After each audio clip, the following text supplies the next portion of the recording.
Hello বন্ধুরা, আজ আমি হাজির হয়েছি দই পনিরের নতুন রেসিপি নিয়ে।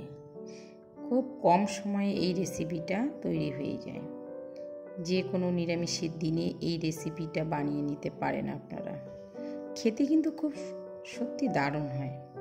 আশা করছি আপনাদের খুব ভালো লাগবে। আমার চ্যানেল এখনও না সাবস্ক্রাইব করে থাকলে সাবস্ক্রাইব করার অনুরোধ রইল। এখানে 300 গ্রাম পনিরকে কিউব শেপে কেটে নিয়েছি।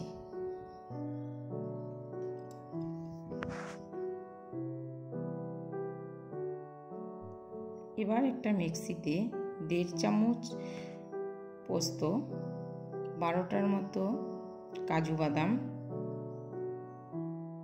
4-5টা কাঁচা লঙ্কা, 2 কোয়া আদা,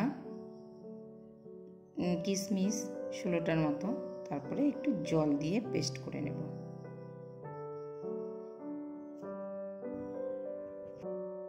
কড়াইয়ে সাদা তেল দিচ্ছি, সেই তেলে একটু লবণ দিয়ে দেব। তারপর একে একে সব পনিরগুলোকে ভেজে নেব।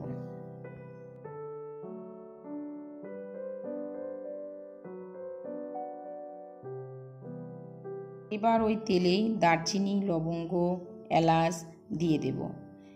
একটু ভালো গন্ধ বের হলেই পেস্ট করা মশলাটা দিয়ে দেব।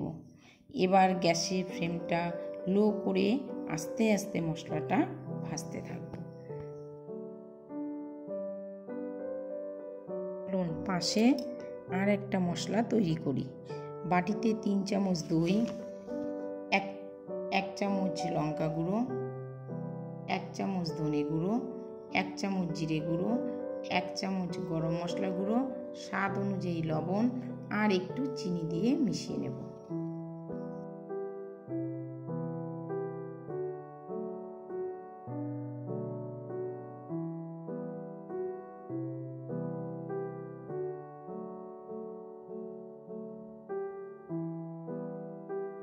এদিকে মশলা থেকে তেল বের হয়ে গেছে।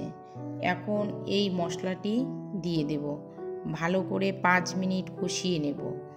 তারপর পনিরগুলো দিয়ে দেব। আরও 5 মিনিট ভালো করে কষিয়ে নেব।